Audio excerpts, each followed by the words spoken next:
jubilaire.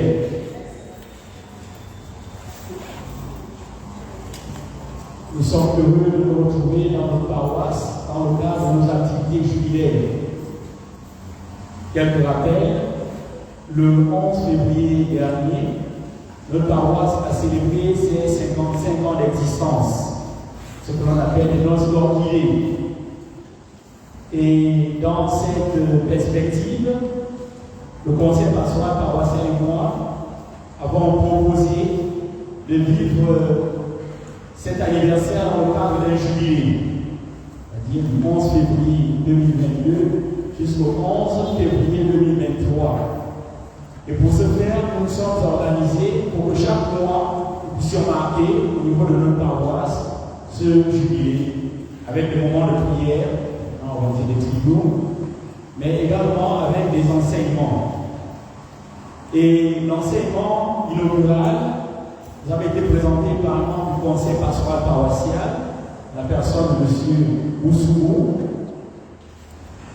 Et pour le mois de mars, un ancien curé de cette paroisse, à savoir le père Anatole Balou, qui est venu partager son expérience. Et pour le mois d'avril, nous étions pleinement dans le mois de la résurrection, le mois de Pâques, le mois d'avril. Nous avons orienté l'enseignement sur le plan liturgique. Il était question de revoir le fondement de notre foi, le mystère eucharistique que nous célébrons chaque jour. Et c'était notre diacre, Abbé Valentin, qui nous avait présenté la messe pour meilleure compréhension en vue d'une participation effective. Le mois dernier, consacré à la Vierge Marie, c'est une de nos sœurs, la sœur Rose Marie, qui nous avait présenté notre thème, le thème jubilaire, tiré de l'évangile de Saint Jean, chapitre 2, verset 5, à savoir tout ce qui vous ira, faites-le. Je me propose, avant de mettre un terme à notre année pastorale paroissiale 2021-2022, qui est prévue pour le 3 juillet, avec la prémisse de notre nouveau prêtre, l'Abbé Valentin. Donc, on va prendre un petit temps de vacances. Donc, certaines activités, nous allons également les mettre un peu en veilleuse, en pause, en veilleuse. Donc, les enseignements, dans le cadre du jubilé, ça c'est pour l'année pastorale, c'est le dernier enseignement. Nous reprendrons avec la nouvelle année pastorale paroissiale 2022-2023, donc en octobre, en juillet, août, septembre, nous n'aurons pas le rendez-vous mensuel dans le cadre de nos activités jubilaires. Et j'ai donc voulu, pour le dernier enseignement, moi-même, vous dire un mot à la suite de ceux qui m'ont précédé.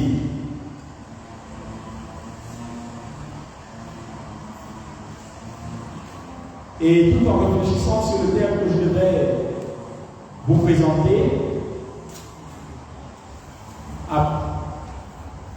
après plusieurs réflexions, plusieurs possibilités, plusieurs thèmes qui me sont venus, et je vais faire un choix pour éventuellement éclairer davantage chacun d'entre nous par rapport à ce que nous sommes en train de célébrer depuis le mois de février. Et dans cette perspective, le thème que je propose, je ne sais pas si quelqu'un peut faire des lunettes spéciales, le thème, ça s'appelle quoi comme thème? C'est l'imaginer. On imagine, il n'y a pas de problème. Ça s'appelle quoi comme thème? Je suppose en venant ici, si quelqu'un essaie de réfléchir, ça s'appelle quoi comme thème? C'est pas qu'à moi donner le thème. Une devinette, oui, maman Nathalie. Ça s'appelle quoi comme thème? C'est pas grave. Le temps de l'avant. Maman Nathalie dit le temps de l'avant. Bon, une autre devinette, et puis on va donner le thème précisément. Maman Suzanne. Les différents sacrements. Non, les différents sacrements. Alors, le thème, c'est un jubilé pour quoi faire? Un jubilé pour quoi faire? C'est une question. Un jubilé pour quoi faire? Je pense que ça a tout son sens pour notre année jubilaire et ça nous éclaire davantage. Après ce que nous avons déjà vécu depuis février, nous allons prendre une pause durant 3 mois et nous allons lancer la dernière ligne droite entre octobre et février. Donc c'est important de savoir pourquoi on vient jubiler, pourquoi on célèbre un jubilé, ainsi de suite. Donc c'est pourquoi je voulais donner comme thème un jubilé, pourquoi faire. Donc la finalité, c'est de nous permettre tous de cerner l'intérêt de la célébration d'un jubilé. Et à partir de ce moment, chacun se positionne avec l'aide de l'Esprit Saint pour véritablement vivre ce jubilé avec la paroisse. Donc, on peut dans cette perspective se poser quelques questions à savoir qu'est-ce qu'un jubilé, c'est la question fondamentale, et pourquoi vivre un jubilé? Pourquoi vivre un jubilé? Une autre question, comment vivre un jubilé? Comment vivre un jubilé? C'est important, on célèbre un jubilé, mais on ne célèbre pas pour le célébrer, mais il faudrait aussi savoir comment le vivre tout en le célébrant. Et quels peuvent être les apports d'un jubilé dans la vie d'un homme, dans la vie d'une femme, dans la vie d'un chrétien, d'une chrétienne, dans la vie d'un paroissien, d'une paroissienne. Voilà. Qu'est-ce que la célébration d'un jubilé paroissial apporte aux paroissiens, aux paroissiennes? Il y a tout un sens. Ce n'est pas simplement célébrer le jubilé pour le célébrer, mais c'est se rendre compte qu'en célébrant le jubilé, mais le paroissien, la paroissienne, mais il y a quelque chose que cet événement paroissial devrait apporter dans sa vie. Bien-aimés, voici donc quelques interrogations non exhaustives, c'est-à-dire elles ne sont pas complètes. On peut prolonger les interrogations, donc c'est quelques interrogations qui peuvent nous conduire à mieux comprendre ce qu'est un jubilé et surtout bien le vivre, de finalité. Mieux comprendre ce qu'est un jubilé pour mieux le vivre. Dans cette perspective, le plan que je propose aura trois grands axes, ou encore trois grandes parties. Et la quatrième sera une contribution personnelle, en vue justement d'une totale adhésion à notre programme jubilaire. Donc, il y a trois grandes parties, selon l'exposé. La quatrième grande partie, ce sera une contribution personnelle. Donc, je poserai des questions, vous avez de quoi prendre des notes, vous allez écrire, et vous allez chaque jour demander à l'Esprit Saint de vous inspirer. Nous allons nous revoir le 8 octobre 2022, c'est samedi. Donc, à ce moment, vous allez retourner, chacun vous donnera la parole pour vous dire éventuellement ce que vous avez reçu par rapport au questionnaire, du moins les trois questions que je vous soumettrai tout à l'heure. Donc, c'est pour dire que nous n'aurons pas la partie questions-réponses comme on fait souvent, comme on l'a fait. Cette partie, nous l'aurons le 8 octobre.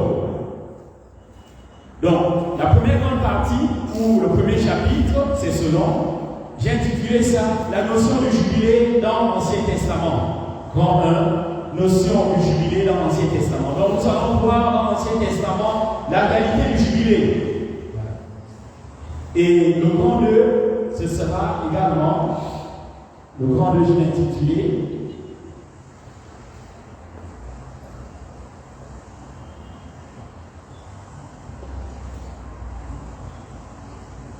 grand 2. Un jubilé, pourquoi faire? Alors, dans le grand 1, on aura trois sous-parties.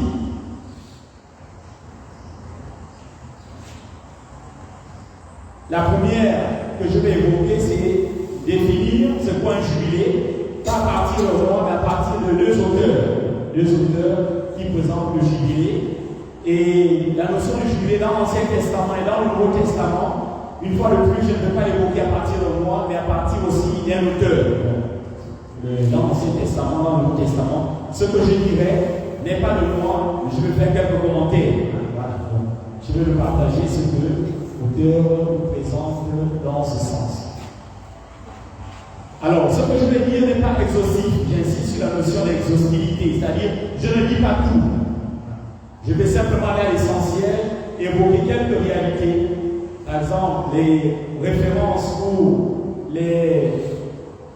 l'évocation de la notion de jubilé dans l'Ancien Testament, si vous fouillez, si vous parcourez l'Ancien Testament, vous pourrez trouver d'autres références. Je vais juste présenter quelques références. Dans le Nouveau Testament, il sera le même.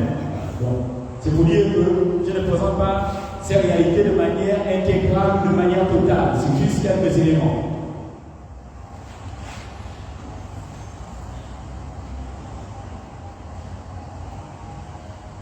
Nous allons dans un premier moment définir ce mot, jubilé, qui nous est familier. depuis le 11 février, dans nos paroisses, les mêmes sont jubilés. Donc, on va définir c'est quoi un jubilé. Et je vais ici convoquer Geneviève Pasquier. Geneviève Pasquier. Alors, Geneviève Pasquier, les recherches que j'ai effectuées ont dit qu'elle est née à Fribourg en 1965. Et c'est une comédienne et une metteur en scène.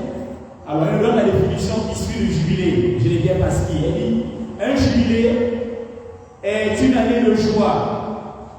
Une année où le fidèle est appelé à convertir son cœur, à accueillir les grâces reçues lors de son baptême pour vivre véritablement en enfant de Dieu. Je reprends la définition de Geneviève Pasquier sur le jubilé. Elle nous dit le jubilé est une année de joie, une année de joie. Une année où le fidèle est appelé à convertir son cœur, à accueillir les grâces reçues lors de son baptême pour vivre véritablement en enfant de Dieu. On peut retenir là deux réalités, c'est que le jubilé nous invite à l'action de grâce, la joie, une année de joie, action de grâce. Et cette joie doit être l'expression de la conversion de notre cœur. Conversion de notre cœur. On peut se souvenir ici de Zachée, après avoir reçu Jésus sur lui. Et bien, lorsqu'il s'est converti, on s'est rendu compte qu'il a dit, ce qu'il avait fait comme vol, comme mal, il était prêt non seulement à le réparer, mais davantage à le rembourser 4 fois plus. La conversion est toujours source de joie. Et la conversion, elle se réalise à travers le baptême. Lorsqu'on reçoit le baptême, on devient enfant de Dieu, on devient fille de Dieu. On est à accueillir les grâces reçues lors du baptême. Geneviève Pasquier poursuit en disant, un peu dans l'étymologie, jubilé, ça provient de l'hébreu, Jobel, qui signifie corne de bélier, corne de bélier. La fête du jubilé étant annoncée par les sonneries de corps, fête de corps. C'est parce que l'on dit Jobel, ça signifie corne de bélier, et lorsque c'était le jubilé, on l'annonçait à travers les cornes de bélier. Cornes de bélier, un peu l'oreille, quand ils chantent, certains là, ils ont leurs affaires là, voilà, donc un peu dans ce sens-là. C'était l'annonce du jubilé à travers les cornes de bélier. Alors, un autre auteur que j'aime bien dans les définitions que je présente, c'est Hervé Roulet.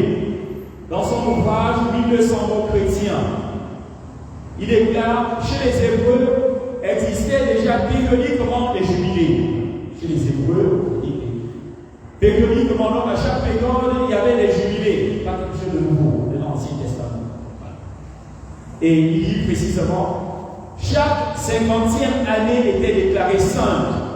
Chaque 50e année était déclarée sainte. Dans la moitié d'un siècle, c'était déclaré une année sainte. Et chaque personne retrouvait son patrimoine.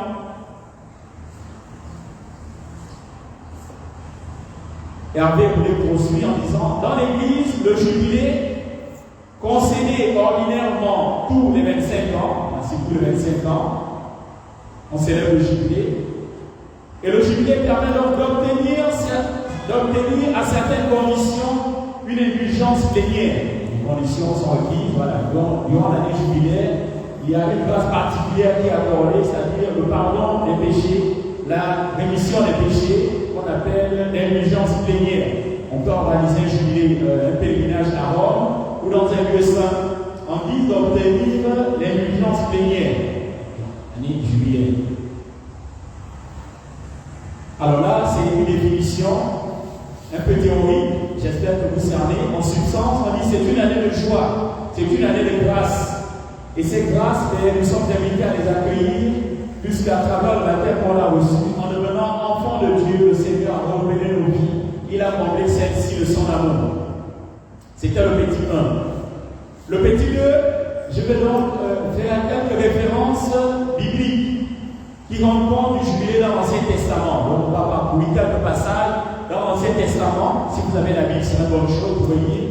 Donc, quelques passages de l'Ancien Testament qui nous rendent compte déjà du jubilé. On se rend compte dans l'Ancien Testament déjà, cette réalité existait, elle était vécue. Nous avons dit que le jubilé dérive de l'hébreu, ça vient de l'hébreu Jobel, qui indique une corne de chèvre utilisée comme trompette. Une corne de chèvre utilisée comme trompette. Ça, c'est Jérémie Pascal qui poursuit. Tous les 50 ans, le son de cette trompette proclamait le début d'une année spéciale pour Israël, l'année du jubilé. Donc, cette trompette-là retentissait tous les 50 ans. Donc, quand on entendait ça une fois tous les 50 ans, on savait que c'était une année de grâce. Si vous prenez le livre du Lévitique, dans l'Ancien Testament, livre du Lévitique, chapitre 25, verset 10, et vous allez découvrir cela. Lévitique, chapitre 25, verset 10. Alors, je vais lire rapidement, j'ai pu relever ça pour vous, comme ce n'est qu'un verset. Et vous sanctifierez la 50e année.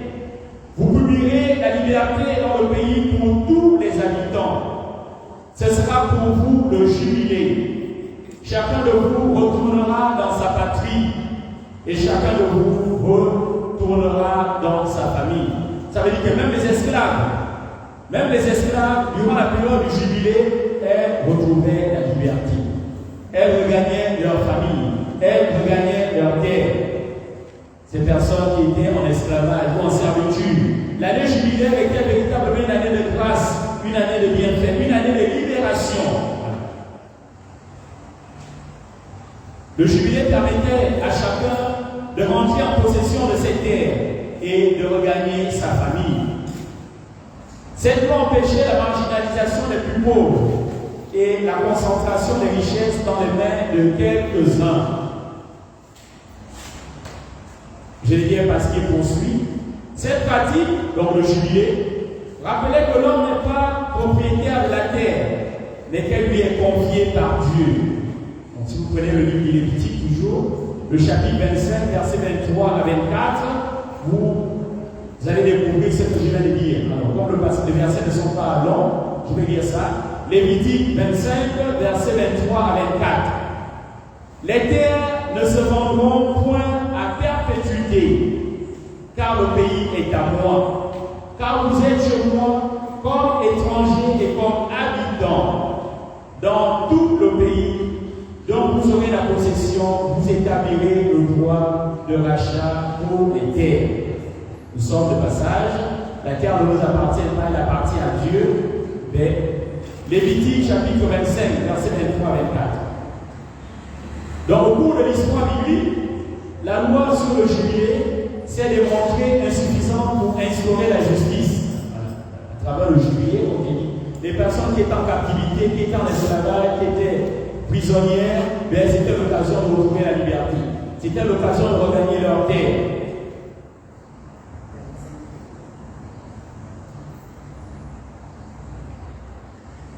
Toujours dans l'Ancien Testament, on va évoquer le prophète Isaïe au chapitre 42, versets 5 à 9. Isaïe 42, 5 à 9. Je ne peux pas lire ça, vous pouvez le faire. Le prophète Isaïe montre à travers ce passage que le projet de Dieu est pour tous. Le projet de Dieu est pour tous. Quel est le projet de Dieu? La libération des exilés et l'ouverture des temps nouveaux. Isaïe annonce que ce que presque le jubilé sera accompli dans une intervention de Dieu. Dieu qui va accomplir la libération. Une autre réalité du jubilé, mais c'est la libération du peuple, le peuple d'Israël. Dans le livre du prophète Isaïe, au chapitre 61, les 6 premiers versets, on peut également découvrir cela.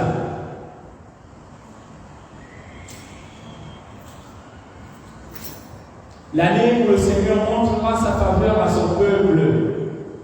Pendant cette année, c'est Dieu lui-même qui restituera aux pauvres leur dignité personnelle et sociale. Chacun alors est alors appelé à être serviteur du Seigneur et accueillir son esprit pour l'annoncer les bienfaits du Seigneur dans sa vie.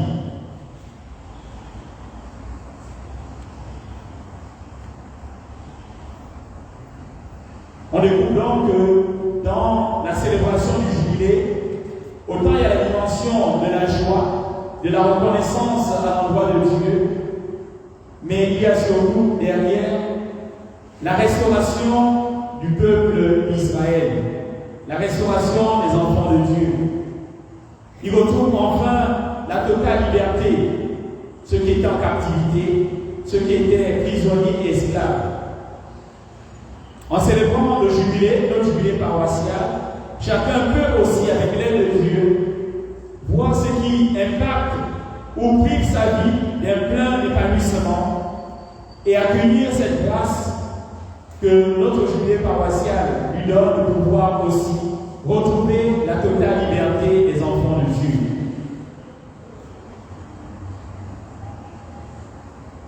Donc là, je viens d'évoquer quelques passages dans l'Ancien Testament, notamment le livre du Lévitique et Isaïe, où les questions du jubilé, je vous donne les références, vous pouvez les lire. On va aborder la notion du jubilé maintenant dans le Nouveau Testament, qui toujours avec Geneviève Pasquier qui nous permet de saisir cela. Dans l'évangile de Saint-Luc, il est repris ici la prophétie messianique d'Isaïe. Isaïe l'avait déjà annoncé dans l'Ancien Testament et c'est repris dans le Nouveau Testament. Luc chapitre 4, versets 16 à 30. Luc chapitre 4, versets 16 à 30. Cette prophétie est déjà annoncée dans l'Ancien Testament par le prophète Isaïe. C'est repris par Jésus dans l'évangile de Saint-Luc au chapitre 4, versets 16 à 30. C'est un peu long, on va écouter rapidement pour vous rafraîchir la mémoire. Vous connaissez ce passage, on va écouter. Jésus se rendit à Nazareth où il avait été élevé. Et selon sa coutume, il entra dans la synagogue le jour du sabbat. Il se leva pour faire la lecture. Et on lui remit le livre du prophète Isaïe. L'ayant déroulé, il trouva l'endroit où il est écrit « L'Esprit du Seigneur est sur moi, parce qu'il m'a oint pour annoncer une bonne nouvelle aux pauvres. Il m'a envoyé pour guérir ceux qui ont le cœur brisé, pour proclamer aux captifs la délivrance et aux aveugles le recouvrement de la vue, pour envoyer libres les opprimés, pour publier une année de grâce accordée par le Seigneur. » Ensuite, Jésus roula le livre, le remit au serviteur et s'assit. Et tous ceux qui se trouvaient dans la synagogue avaient le regard fixé sur lui. Alors je m'arrête au verset 20. Donc voici un peu, dans le Nouveau Testament, l'accomplissement jubilaire par la personne de Jésus. Donc le jubilé, fondamentalement, c'est une année de bienfait, c'est une année de grâce, c'est une année de libération. Et Jésus, à travers la reprise des prophéties d'Isaïe dans l'Ancien Testament, mais il actualise cela. Donc nous aussi, en célébrant notre jubilé, nous sommes invités à prendre conscience que ce que le prophète, l'évangéliste Saint-Luc, dans son chapitre 4, du verset 18 à 20 déclare, mais ça doit aussi s'accomplir pour chacun d'entre nous. Prendre conscience que le Seigneur nous annonce une année de bienfait pour notre paroisse et pour notre communauté. Le Seigneur nous libère de ce qui emprisonne nos vies. Le Seigneur nous rétablit dans nos dignités de fils et filles de Dieu. En Jésus, frères et sœurs, les chrétiens reçoivent les dispositions essentielles du jubilé contenues dans le livre du Lévitique. Il y a le rachat des propriétés,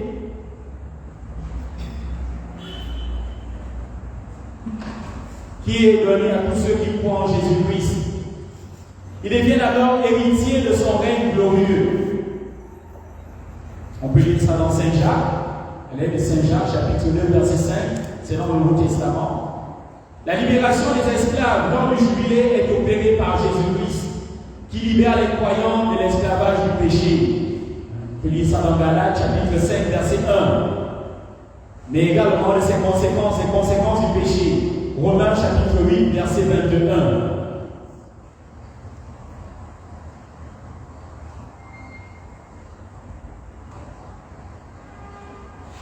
L'année du jubilé prescrite par le Lévitique, chapitre 25, ou l'année de grâce annoncée par Isaïe, chapitre 61, verset 2, mais cette année s'accomplit avec l'avènement de Jésus. C'est Jésus qui accomplit le véritable jubilé, c'est-à-dire la libération de son peuple. On peut donc comprendre de cette parole de la Vierge Marie, tout ce qui vous dira, faites-le, parce que c'est en Jésus que s'accomplit le véritable jubilé. Les esclaves, ce que la Vierge Marie leur demande de vivre, s'ils le vivent, mais ils trouvent en Jésus la libération. Une autre manière d'appeler le jubilé, c'est année sainte. Une autre manière de dire le jubilé. Donc si on ne peut pas parler de jubilé paroissial, on peut dire notre année sainte, l'année paroissiale. Donc une autre manière d'appeler le jubilé, c'est année sainte.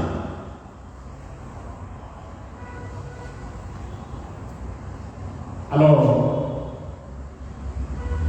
dans les cités du Vatican, il nous est rappelé pourquoi on peut dire que le jubilé est une année sainte, bien appelé le jubilé aussi une année sainte. Parce que non seulement le jubilé commence, le début, se déroule donc, se développe, et se conclut par des rites sacrés. Il commence, il se développe ou se déroule, et se conclut par des rites sacrés. C'est en ce sens que le jubilé peut être appelé année sainte. Et effectivement, nous avons lancé notre année jubilaire avec la célébration eucharistique. Et il y a des activités spirituelles. On a fait déjà 2 triduums.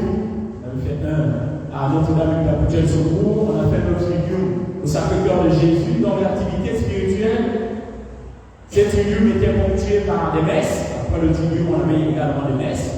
Et là, nous avons des enseignements. Et notre jubilé, comme nous le savons, nous allons le clôturer avec également la célébration eucharistique et éventuellement avec la célébration de quelques mariages. Donc, le jubilé est appelé année sainte parce que ce n'est pas simplement une célébration humaine. Il y a des activités sacrées, des activités spirituelles. Autrement dit, le Christ est présent dans toutes ces célébrations. Et tout cela promeut ou participe à la sainteté de vie. Toutes ces activités, les enseignements que nous avons, la finalité c'est de sanctifier chacune de nos vies. Alors je vais citer un passage qui n'est pas de moi. Le jubilé a été institué en effet pour consolider la foi, pour favoriser les œuvres de charité, de solidarité et la communion fraternelle au sein de l'Église et dans la société, pour appeler et encourager les croyants à une profession de foi plus sincère et plus cohérente dans le Christ unique Sauveur. On peut voir ici quelques finalités du jubilé. Ce n'est pas de moi ce que j'ai dit là. Quelques finalités du jubilé, si on se pose la question, au-delà des célébrations, au-delà des enseignements, au-delà de ce qui s'est fait au niveau de la paroisse, quelle est la finalité de tout cela? C'est de dire que le jubilé a été institué en effet pour consolider la foi durant l'année jubilaire. Tout ce qui se vit a comme intérêt, a comme finalité, premièrement, consolider la foi. C'est-à-dire nous permettre de grandir dans la foi, dans notre relation avec Jésus, avec son Église. Une autre réalité, une autre finalité du jubilé, favoriser les œuvres de solidarité et la communion fraternelle au sein de l'Église. Favoriser les œuvres de solidarité et la communion fraternelle au sein de l'Église. Au niveau des cieux bébés, au niveau de beaucoup mouvements, tout en célébrant notre jubilé, nous sommes invités à favoriser les œuvres de solidarité et de communion fraternelle. Je le disais hier à la messe, au Christ Rédempteur, Jésus qui nous invitait à la parfaite justice et il nous présentait les champs d'application de cette justice. Il orientait ça sur le plan fraternel en nous disant encore de ne pas se mettre en colère contre son frère. Il nous interdisait d'insulter notre frère. Il nous interdisait de maudire notre frère. Comment dire la fraternité. Celui qui se met en colère contre son frère, d'une certaine manière, il brise la fraternité. Surtout aussi, les paroles qui sont prononcées sont nulles. Dans notre cœur, on a cette colère-là. Du coup, les rapports peut ne pas être harmonieux. Donc ça favorise les œuvres de solidarité et la communion fraternelle au sein de l'Église, mais pas seulement au sein de l'Église et dans la société.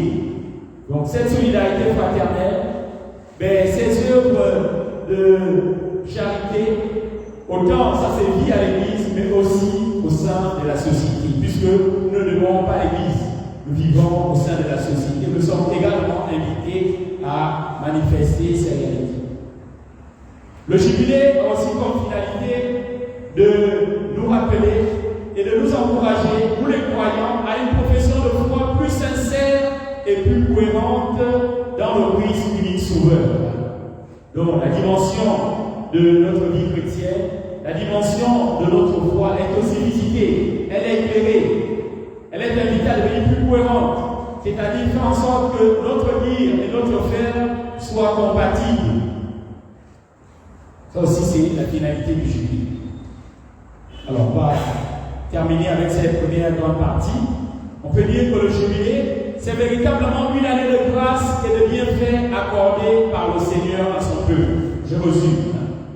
Dans le grand 1, on peut retenir que le jubilé est véritablement une année de grâce et de bienfaits accordés par le Seigneur à son peuple. Donc, si vous avez oublié tout ce que j'ai dit là à la littérature, retenez ceci. Le jubilé est véritablement une année de grâce et de bienfaits accordée par le Seigneur à son peuple. C'est pourquoi le peuple jubile. Il est en joie. Jubilé, c'est-à-dire on est en joie. Puisqu'on reconnaît les bienfaits que le Seigneur a accordés à son peuple, il nous a accordés, on ne peut pas être triste. On ne peut pas être triste. Le Seigneur nous a fait tant de merveilles, il nous a accordé tant de grâce et de bienfaits, tant sur le plan spirituel et sur le plan humain. En retour, on jubile, on est dans la joie. Dans l'action de grâce, dans la reconnaissance. Cette joie est bien le signe de l'amour de Dieu. La joie qui déborde de nos cœurs, qui est visible sur chacun de nos visages. Si de ce jubilé est cette joie, c'est le signe de la queue et de la présence de l'amour de Dieu dans chacune de nos vies.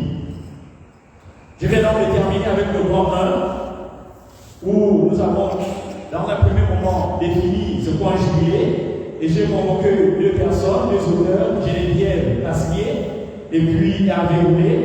Et en petit lieu, nous avons abordé quelques références dans l'Ancien Testament qui nous dévoilent la réalité du jubilé. Nous avons vu le livre du Lévitique, également le livre du prophète Isaïe.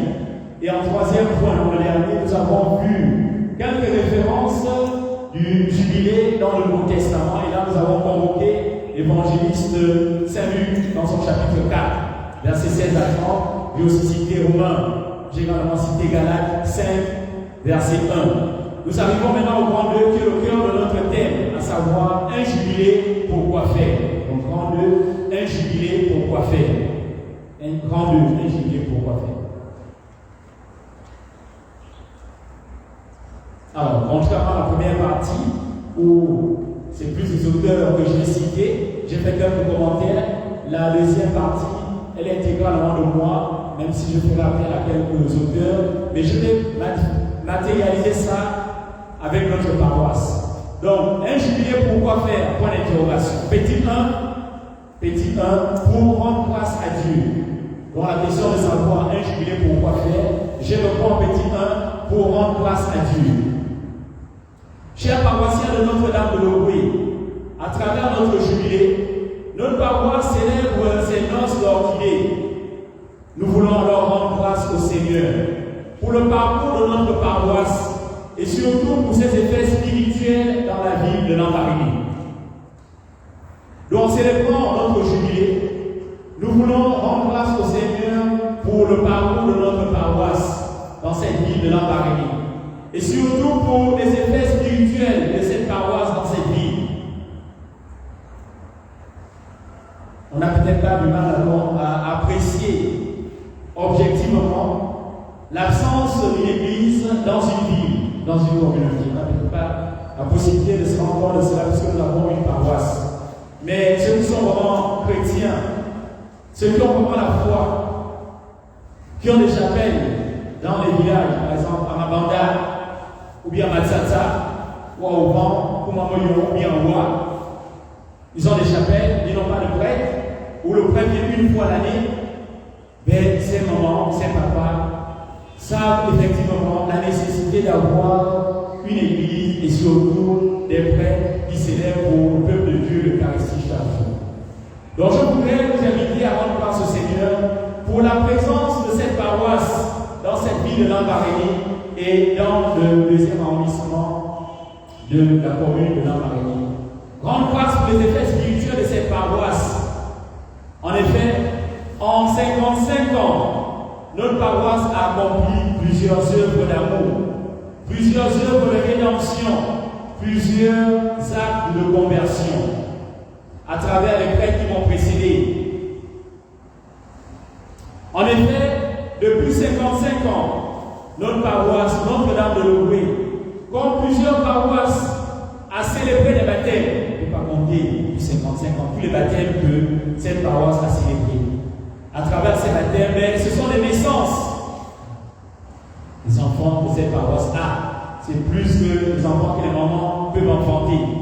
Depuis 55 ans, tous les baptêmes qui sont célébrés dans cette paroisse, ce sont les naissances. Ce sont les enfants qui sont devenus à travers ce sacrement fils et filles de Dieu. On ne peut pas les dénombrer. Si on va même commencer à compter, si on va pour le registre des baptêmes, on mettra du temps, et même des noms qu'on ne trouvera pas. Mais beaucoup d'enfants, c'est les habitants de la ville de Lambaréné. Donc les baptêmes, c'est ceux qui étaient païens sont devenus chrétiens. Durant 55 ans, notre paroisse a nourri chaque jour des hommes, des femmes et des enfants de Jésus de l'Eucharistie. Jésus, pain de vie, Jésus, le pain de nos vies.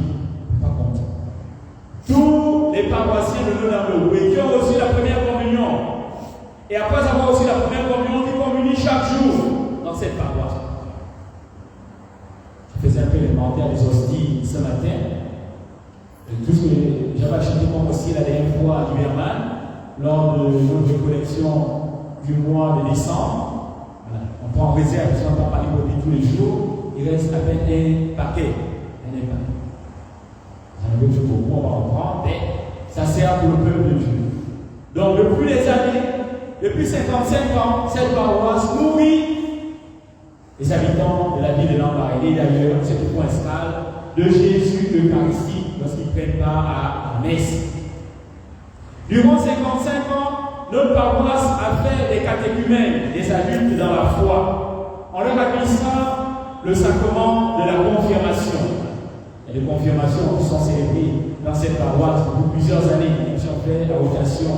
On va à Saint-François qui est ici, mais le sacrement de la confirmation sont célébrés. Et ça fait de ceux qui ont reçu la confirmation des adultes dans la foi. Durant 55 ans, notre paroisse a réconcilié plusieurs hommes, plusieurs femmes et enfants avec Dieu à travers le sacrement de la confession, le pardon des péchés reçus au confessionnal durant 55 ans. Je ne peux pas compter toutes les personnes qui sont venues se faire confesser et qui ont reçu l'absolution, qui ont reçu le pardon de leurs péchés au nom de Jésus, à travers le ministre du sacrement de la confession. Durant 55 ans, chers paroissiens Notre-Dame de Logoué, notre paroisse a renouvelé les corps de plusieurs malades, nos frères et sœurs, que la maladie effectivement rendait vulnérables, en leur redonnant justement la santé de leur corps et de leurs âmes, nécessaires à leur bien-être et épanouissement à travers l'onction des malades. Plusieurs malades de notre ville de Lambaréné, deuxième arrondissement, de notre paroisse, qui ont reçu le sacrement des malades que l'Église du Christ a admis.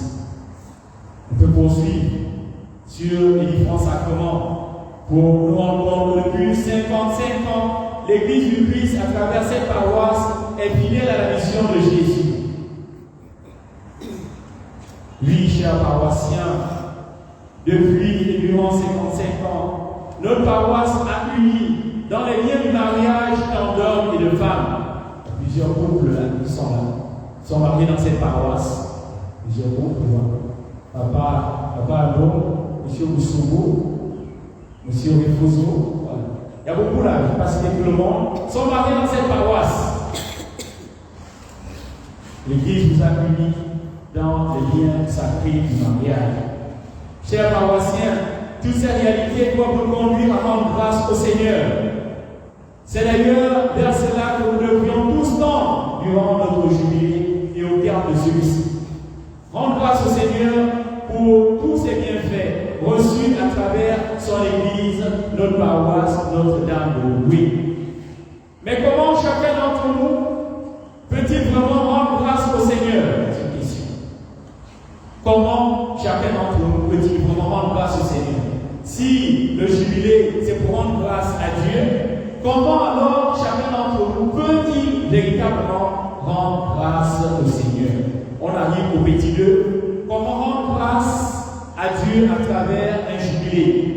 Comment rendre grâce à Dieu à travers un jubilé? C'est le petit 2. Chers paroissiens, notre jubilé nous est offert pour rendre grâce au Seigneur. Comment chacun de nous veut-il rendre grâce au Seigneur? C'est une question. C'est une question. Comment chacun d'entre nous veut-il rendre grâce au Seigneur? C'est une question que je vous pose et que vous avez à vous poser pour réfléchir, pas maintenant, mais plus tard.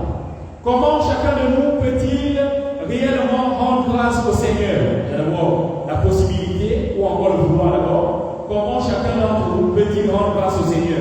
Ça, c'est le vouloir.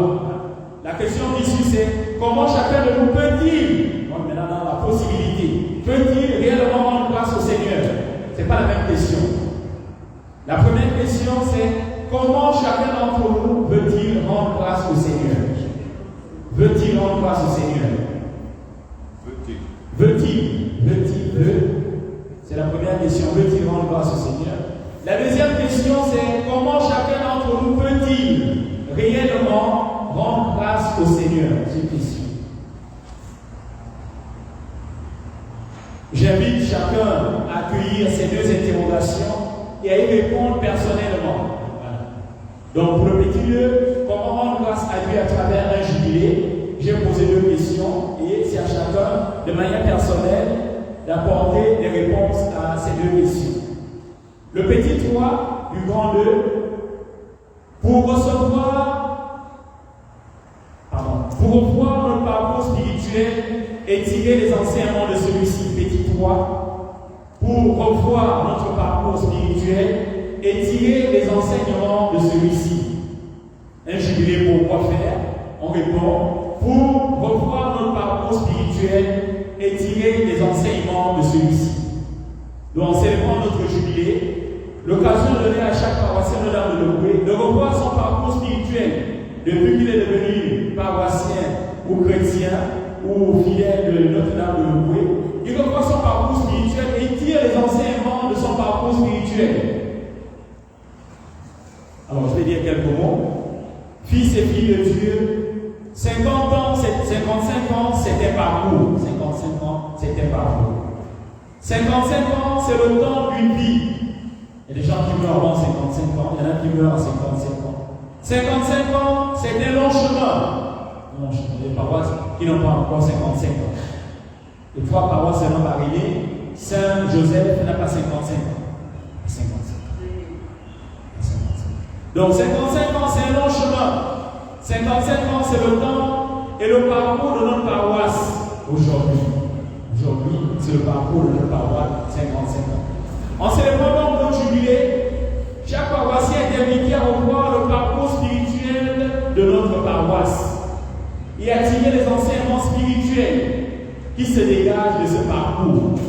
Notre paroisse a 55 ans aujourd'hui. Mais quels sont les enseignements spirituels qui se dégagent après 55 ans d'existence de notre paroisse? Voici les enseignements. Maintenant, après, on tire les conséquences qui se dégagent de ce parcours. Dès lors,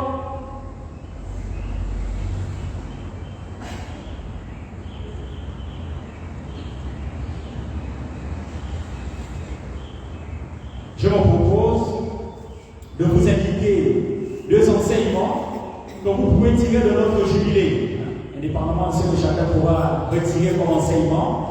Mais je voudrais tout de même vous esquisser vous présenter un chemin. Donc, je propose ici de tirer 2 enseignements de notre jubilé. Et je vous invite à les accueillir évidemment dans la foi. Tirer les enseignements et il faut vivre ça dans la foi. Avant que chacun ne puisse personnellement tirer à son compte les enseignements que notre jubilé paroissial lui donne de vivre. Le premier enseignement que je voudrais que nous puissions, au nom de notre paroisse, dans le cadre de son année jubilaire, tirer, c'est de reconnaître que notre paroisse a fait de nous les chrétiens. Notre paroisse a fait de nous les chrétiens. Ce n'est pas un détail, c'est quelque chose d'essentiel et d'important. Notre paroisse a fait de nous les chrétiens, puisque la plupart nous avons été baptisés dans cette paroisse ou dans une paroisse. L'église où nous avons été baptisés, telle qu'elle a fait de nous les enfants de Dieu. Elle a fait de nous les chrétiens. Et ainsi, vous êtes devenus enfants de Dieu. La question est la suivante. Vivez-vous toujours comme des chrétiens chaque jour? C'est une question. Vivez-vous toujours comme des chrétiens chaque jour? La paroisse a fait de vous des chrétiens, des enfants de Dieu. C'est la réalité. Maintenant, la question, c'est de regarder cette réalité. Est-ce que vous vivez toujours comme des chrétiens? Le deuxième enseignement à tirer est le suivant.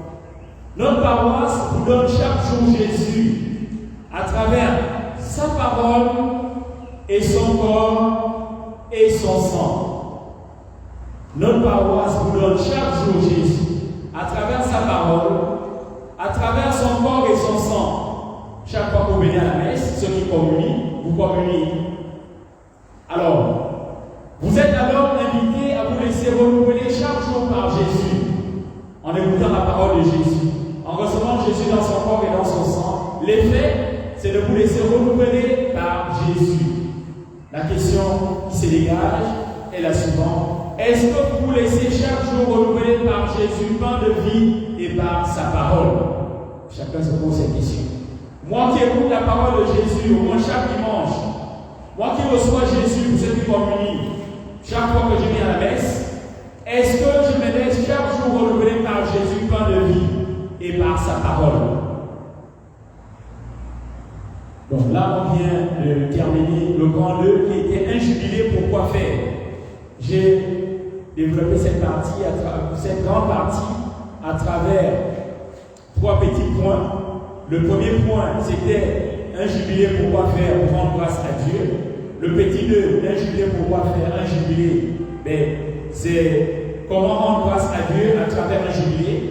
Et enfin, le petit 3, un jubilé pour revoir notre parcours spirituel et tirer les enseignements de celui-ci. Donc, j'ai fait quelques parcours, quelques réalités sur les 55 ans de notre paroisse. Grand 3, on arrive au grand 3, l'avant-dernière partie, on va terminer. Grand 3, il faut vivre notre jubilé paroissial. Le titre, c'est ça. Il faut vivre notre jubilé paroissial. Donc, c'est le grand 3. Il faut vivre notre jubilé paroissial. Il faut vivre notre jubilé paroissial. C'est le grand 3, dans la 3e grande partie. Le petit 1, c'est en prenant conscience que nous sommes fils et filles de l'Église. Grand 3, dans la 3e grande partie, grand 3, c'est il faut vivre notre jubilé paroissial. Et le petit 1, c'est en prenant conscience que nous sommes fils et filles de l'Église. Donc tous, l'invitation, c'est que chacun soit certain qu'il est fils et fille de l'Église. L'Église est notre mère et nous sommes enfants de l'Église. Nous avons célébré l'église dernière la bienheureuse Vierge Marie, mère de l'Église. Cette mémoire obligatoire qui a été décrétée par le pape François en 2018. Donc, la bienheureuse Vierge Marie, mère de l'Église. Et la Vierge Marie qui est mère de l'Église. Et l'Église qui est notre mère, nous enfants tous à travers le sacrement du baptême. Alors, un peu de littérature, rapidement. Chers paroissiens de Notre-Dame de Lomoué, nous célébrons notre jubilé paroissial. Il faudrait le vivre. Nous célébrons le jubilé paroissial. Il faudrait le vivre. Parce qu'il est un moment de grâce pour notre paroisse et pour nous, paroissiens.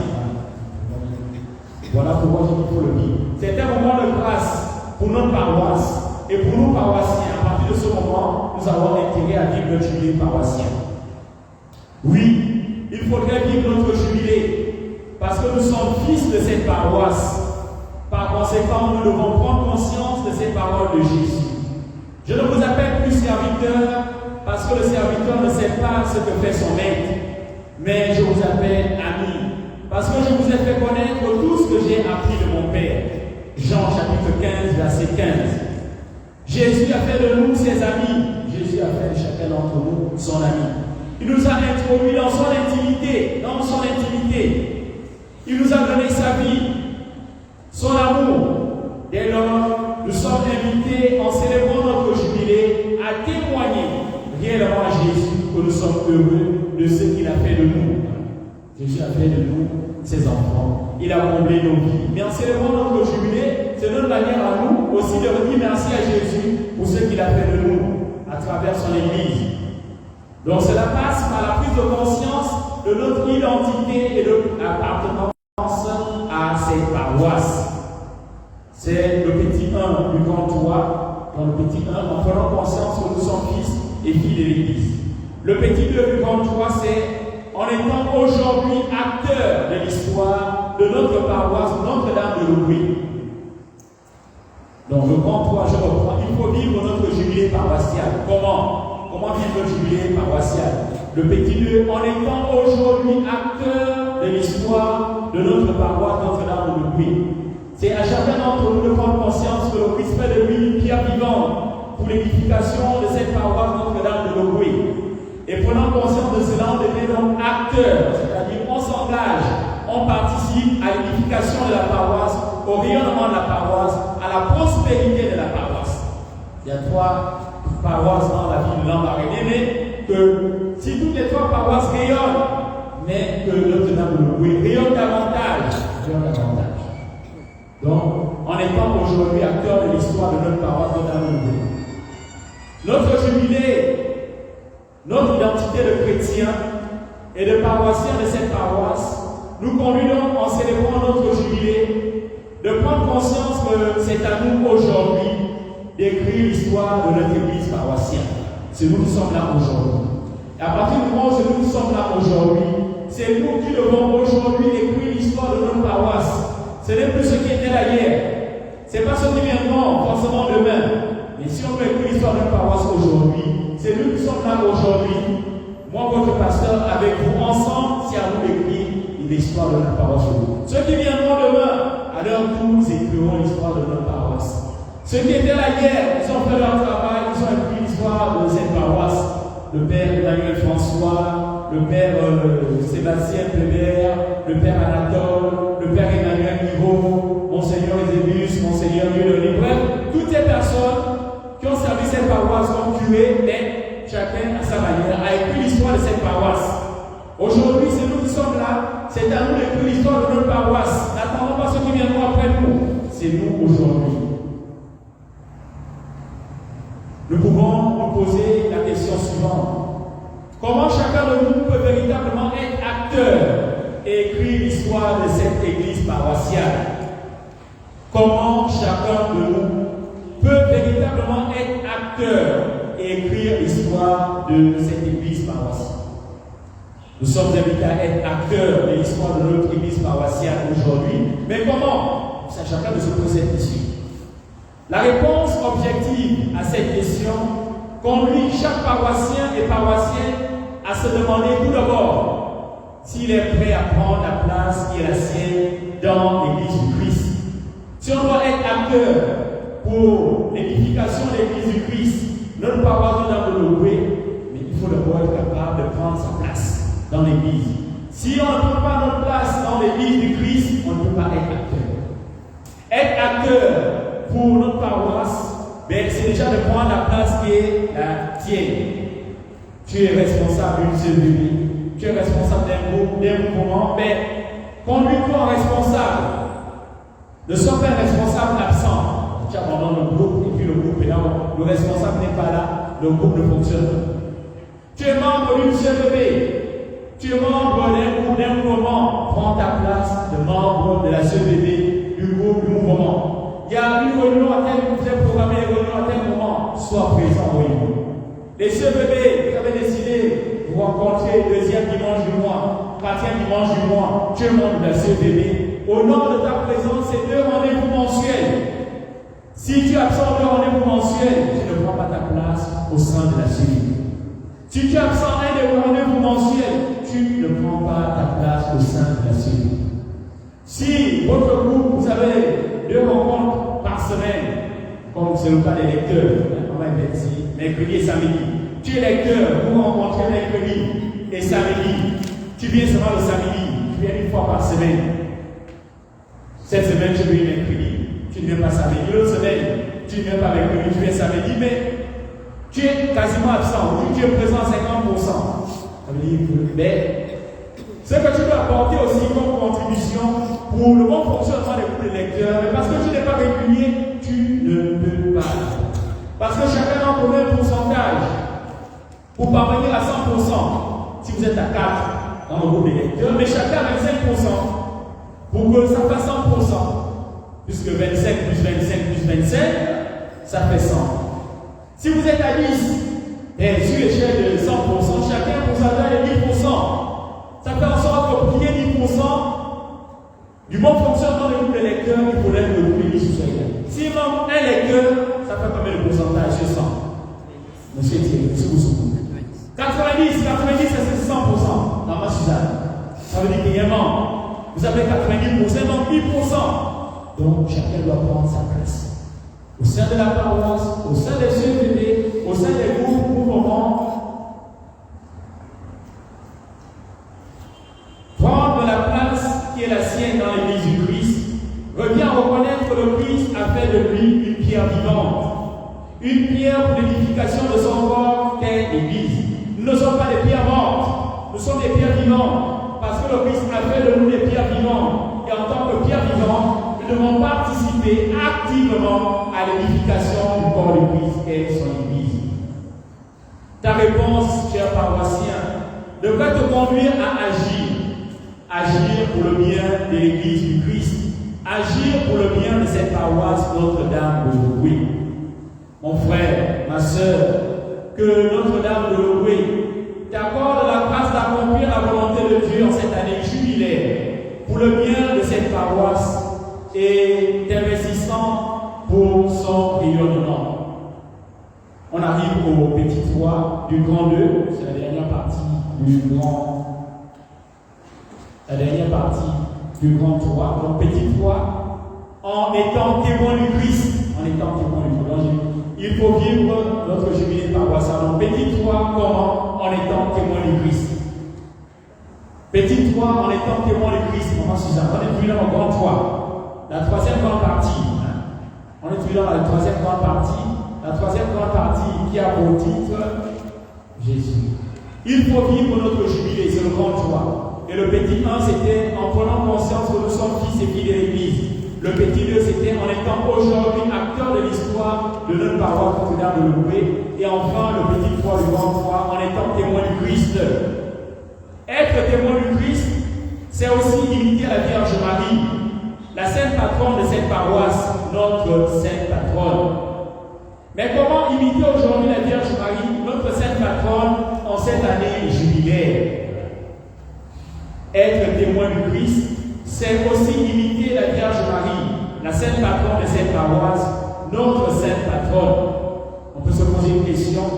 Comment imiter aujourd'hui la Vierge Marie, notre sainte patronne en cette année jubilaire? Écoutons Saint-Luc nous indiquer le chemin. Écoutons Saint-Luc nous indiquer le chemin. Donc, Luc chapitre 1, verset 38. Luc chapitre 1, verset 38. Alors, ça dit ceci. Je suis la servante du Seigneur, qu'il me soit fait selon ta parole. C'est la Vierge Marie. Je suis la servante du Seigneur, qu'il me soit fait selon ta parole. Eh bien, si nous voulons imiter la Vierge Marie, ben, soyons capables, comme la Vierge Marie, d'écouter et d'accueillir la volonté de Dieu. Soyons capables, comme la Vierge Marie, d'écouter et d'accueillir la volonté de Dieu. L'archange Gabriel est venu révéler à la Vierge Marie le dessein de Dieu. la Vierge Marie a écouté l'archange. Et en écoutant l'archange, elle a accueilli la volonté de Dieu en disant: je suis la servante du Seigneur, qu'il me soit fait selon ta parole. Elle accepte donc de devenir la servante du Seigneur en se disposant totalement à la volonté de Dieu. Pas 50%, pas 90%, pas 60%, à 100%. C'est-à-dire, elle se dispose totalement à la volonté de Dieu. Et toi, paroissien et paroissienne de Notre-Dame de Louis, en cette année jubilaire de ta paroisse, le Seigneur s'adresse aussi à toi. Il souhaite que tu sois son serviteur, que tu sois sa servante, et que tu fasses sa volonté en étant son témoin. Quelle réponse vas-tu donner au Seigneur? Es-tu réellement prêt à être témoin du Christ? Si oui, comment le seras-tu particulièrement en cette année au sein de ta paroisse? Être témoin du Christ. Alors, pour aller un peu plus loin, on va aller au grand 4, on va terminer. Je prends maximum 10 minutes. Le grand 4, c'est pour aller un peu plus loin. Donc il y a 4 questions. C'est les questions que vous allez lui poser. C'est les 4 questions que je vous propose. Vous allez lui poser des questions après. Je vous propose donc 4 questions qui font office de questions. On échangera là-dessus le 8 octobre 2022. Grand 4 pour aller un peu plus loin. Première question. Quelle est ma joie de célébrer le jubilé de ma paroisse Notre-Dame de Louis? Quelle est ma joie de célébrer le jubilé de ma paroisse Notre-Dame de Louis? La première question. Quelle est ma joie de célébrer le jubilé de ma paroisse Notre-Dame de Louis? Quelle est ma joie de célébrer le jubilé de ma paroisse Notre-Dame de Louis? Première question. Deuxième question. Comment vivrai-je notre jubilé? Comment vivrai-je notre jubilé? Il se poursuit, c'est quoi je vivrai-je? Comment vivrai-je notre jubilé? Troisième question. Que peut m'apporter notre jubilé paroissial dans ma relation personnelle avec ma paroisse? Que peut m'apporter notre jubilé paroissial dans ma relation personnelle avec ma paroisse? Que peut m'apporter notre jubilé paroissial dans ma relation personnelle avec ma paroisse? Que peut m'apporter notre jubilé paroissial dans ma relation personnelle avec ma paroisse? Quatrième et dernière question. Que devrais-je faire pour ma paroisse durant son jubilé en vue de son rayonnement? Que devrais-je faire pour ma paroisse durant son jubilé en vue de son rayonnement? Que devrais-je faire pour ma paroisse durant son jubilé en vue de son rayonnement? C'est la quatrième et dernière réflexion. Que devrais-je faire pour ma paroisse durant son jubilé en vue de son rayonnement? Que devrais-je faire pour ma paroisse durant son jubilé en vue de son rayonnement? Alors, ces 4 questions, nous allons échanger là-dessus le 8 octobre 2022 à 9h. Donc, on va procéder par CVB, par groupe et mouvement. On prendra en gros 1 heure. Vous aurez un rapporteur par groupe, mouvement et CVB. Le 8 octobre 2022 à 9h à l'église, on écoutera 4 sessions. Nous. Alors, je reprends la première question. La première question, quelle est ma joie de célébrer le jubilé de ma paroisse Notre-Dame de Louis? Quelle est ma joie de célébrer? C'est pas la première question. Comment vivrai-je? Ok. Comment vivrai-je notre jubilé paroissial? C'est la deuxième question. Comment vivrai-je notre jubilé paroissial? C'est-à-dire, comment je vais vivre notre jubilé paroissial? Parce qu'il se poursuit. On a déjà fait une partie, il reste encore des parties.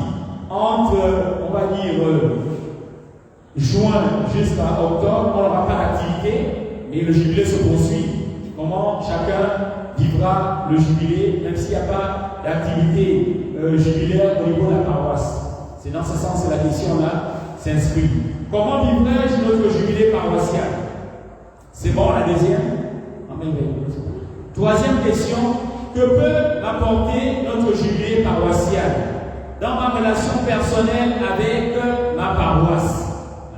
Dans votre relation personnelle avec la paroisse, qu'est-ce que ce jubilé peut vous apporter? Nous avons vu en amont dans l'Ancien Testament et le Nouveau Testament, c'est quoi un jubilé et ce que le jubilé apporte. La quatrième et dernière question, que devrais-je faire pour ma paroisse durant son jubilé en vue de son rayonnement? Que devrais-je faire pour ma paroisse durant son jubilé en vue de son rayonnement? Donc, je propose que ces 4 questions, au niveau des différents CEVB, au niveau de chaque groupe, au niveau de chaque mouvement, vous puissiez réfléchir là-dessus. Vous pouvez faire des photos. Si vous avez des forums, vous mettez ça à l'intérieur, chacun apporte la réponse, et lors de vos rencontres, soit en août ou en septembre, et avant octobre, il ne faut pas attendre le 5 octobre pour le faire, ça sera compliqué. Un des moyens de traiter ces 4 questions, c'est de les donner à chaque membre du groupe, du mouvement et de la CEVB. Chacun répond. Et lors de vos rencontres, vous pouvez vous apaisantir sur ces 4 questions. Vous dites, bon, on va recueillir les réponses des uns des autres. Au secrétaire, oui. Par rapport à la première question, quelles sont les réponses? Prenez les différentes réponses. Et après, vous voyez les réponses qui se rejoignent. Citez la liste ici. Et c'est la même idée qui apparaît dans ce que l'autre a dit. C'est la même idée qui apparaît. Voilà, après, vous faites le regroupement et vous reformulez. Il peut y avoir pour la même réponse, on va dire 10 réponses différentes, mais le fond est le même. 10 membres de la CEVB ont la même réponse, mais chacun avec ses mots. Maintenant, on prend simplement reçu, ça devient simplement une réponse. C'est d'avoir 10 réponses différentes, parce que le fond est le même, l'idée est la même, on reformule simplement, et puis on a une réponse. Voilà. Pour travailler de manière méthodique, chacun fait le travail, vous vous retrouvez ensemble, vous prenez les réponses des uns des autres, soit vous faites un résumé, soit vous synthétisez, soit vous reformulez pour avoir les différentes réponses. On échangera le 8 octobre à 9h. Je conclue, 3 minutes pour conclure. 3 minutes pour conclure, ça va faire 18h15. Fils et filles de Dieu, un jubilé, pourquoi faire? Point d'interrogation. C'est le thème de l'enseignement que je viens de vous présenter.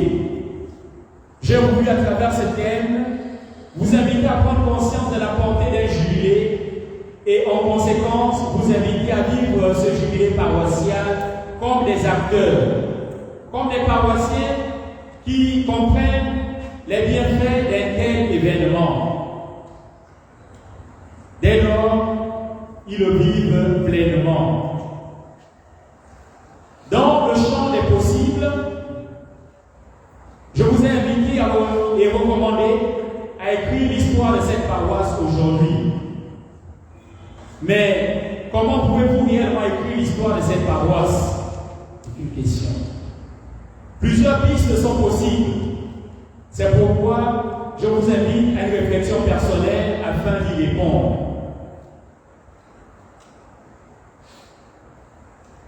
Pour ce faire, nous donnons donc rendez-vous pour le 8 octobre à 9h, toujours dans notre église paroissiale, et chacun nous partagera comment il envisage concrètement être acteur de cette paroisse, en participant justement à son histoire aujourd'hui dans le cadre de notre jubilé.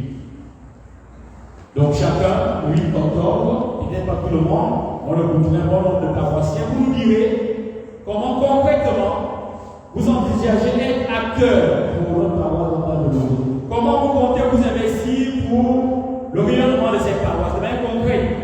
On ne dit pas les choses théoriques concrètement. Moi, en tant que paroissien, voici ce que je m'engage dans le cadre de la journée jubilaire à faire pour cette paroisse. Ça concret. Les membres du conseil et les affaires politiques seront là, et puis après on verra comment avancer cela. On va terminer le jubilé le 11 février 2023. Si dans le champ des possibles, dans les propositions que vous ferez, si ce qui est réalisé s'inscrit après le jubilé, on le fera. C'est ce que vous proposez. Si c'est à réaliser après le jubilé, on le fera. Si c'est à réaliser avant le jubilé, on le fera. Mais si on ne peut pas réaliser ce que vous proposez avant la fin du jubilé, il n'y a pas de problème, on ne court pas. On réalisera cela après le jubilé. On se mettra ensemble pour finaliser les propositions que vous ferez, pour décider la pertinence de ce que vous proposerez et surtout se rendre compte que c'est vraiment des réponses efficaces aux besoins de la paroisse. De manière concrète, j'invite chacun à déceler les besoins de la paroisse. Notre paroisse, Notre-Dame de Leboé, quels sont ses besoins? Donc chacun découvre les besoins de la paroisse. Et en découvrant les besoins de la paroisse, moi je peux m'engager à ce niveau pour satisfaire ces besoins à hauteur d'eux, parce que Dieu ne veut que les terminer à ce niveau. Si chacun est à cœur, si chacun s'investit, si chacun est l'homme du sien, l'union fait la force. Le Seigneur nous soutenant, la Vierge Marie intercédant pour nous, notre paroisse sera davantage rayonnante. Elle rayonne déjà, mais elle sera davantage. Comme une épouse au jour de sa mariée. Les femmes sont belles naturellement, les mamans sont belles, mais le jour du mariage, davantage. On va au salon, on fait le make-up. Merci, maman Gilles. Vous êtes belle naturellement, mais le jour du mariage, un événement particulier, mais la beauté augmente.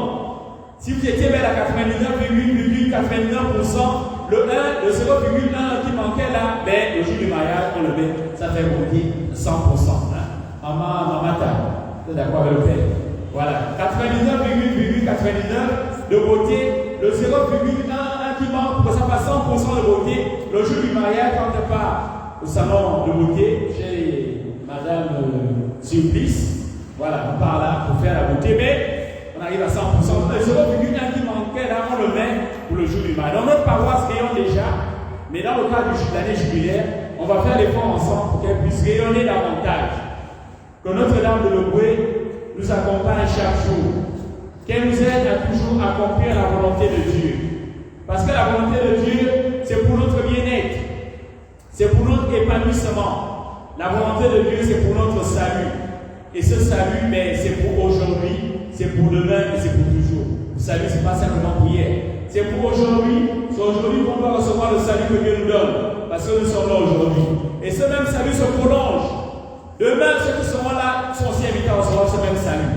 Et ce salut n'a pas de fin. Il est éternel. Pourquoi? Quand j'ai fini mes homélies, le matin surtout, parfois je dis aujourd'hui, demain et toujours. Ceux qui sont attentifs, vous écoutez ça. Le Père incarné, aujourd'hui, demain et toujours, dans la temporalité.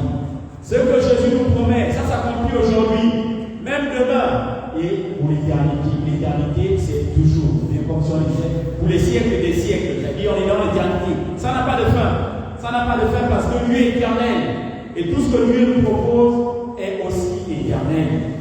Alors, je vous remercie vraiment de votre attention, de votre écoute. Alors, je suppose que cette présentation a été particulière, contrairement aux trois premières, mais c'est le thème que j'ai proposé qui est orienté, on va dire, l'argumentation. Un jubilé, pourquoi faire? Donc, à partir de ce moment, il fallait que je vous présente quelques réalités déjà comme j'ai fait dans l'Ancien Testament et dans le Nouveau Testament, et plus concrètement, que je nous dise comment on peut vivre ce jubilé, et surtout, que je vous invite à être des acteurs pour notre paroisse. Alors, je n'avais pas prévu des questions, mais comme c'est un monologue, on va tout de même prendre, si vous le souhaitez, on va dire 10 minutes maximum, s'il y a des questions, pour ne pas que ce soit un monologue. Voilà. Sinon, c'est le 8 octobre, on va surtout échanger. Il est 18h18, au plus tard, 18h30, on se sépare. On va dire 10 minutes. Donc, s'il y a des questions, s'il y a des apports, s'il y a des suggestions, s'il y a, je les reçois.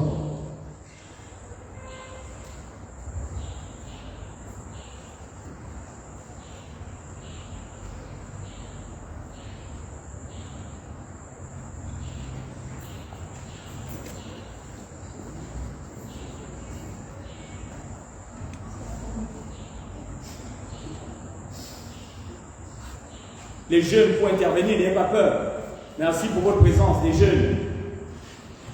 Pour intervenir, ceux qui passent en classe supérieure, félicitations déjà.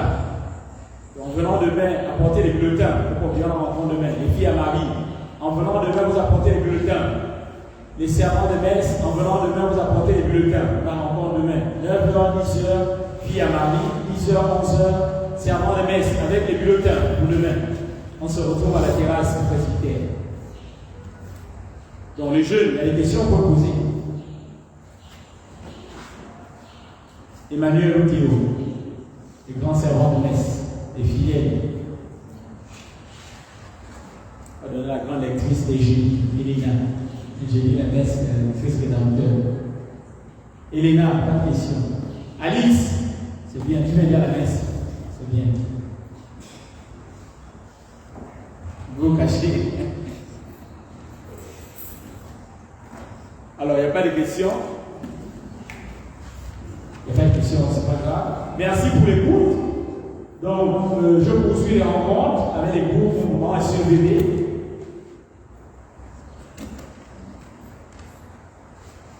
Juste un rappel, samedi prochain, pas demain, à 9h, nous allons avoir une grande rencontre. Ça a été annoncé dimanche dernier. Ça affiche au Babillard, ce sera annoncé dimanche. Une grande rencontre. J'ai dit grande rencontre parce qu'elle va nous permettre de faire le bilan de la première année passée ensemble, vous et moi, l'année pastorale. Et ça va nous permettre, avec vous, d'avancer l'année pastorale 2022-2023. Donc, elle est déjà prête. Je vais vous donner des documents pour préparer la future année pastorale paroissiale 2022-2023. Donc, il faut que tout le monde réponde présent à ce rendez-vous. Tout le monde, s'il vous plaît. Merci. Nous nous mettons debout. On va prendre les chants de la Vierge Marie. Chant de la Vierge Marie.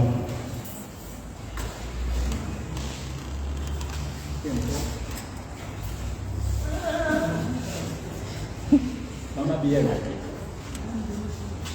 Ave Marie,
Notre-Dame de Logoué, Notre-Dame de Logoué, Notre-Dame de Logoué, ordonnez-nous de demeurer fidèles à votre Fils Jésus-Christ, notre Seigneur et Sauveur, ainsi soit-il. Le Seigneur soit avec vous. Et avec votre esprit. Que Dieu Tout-Puissant vous bénisse et qu'il vous garde, lui qui est Père et Fils et Saint-Esprit. Amen. Bon retour chez vous et bon début de week-end.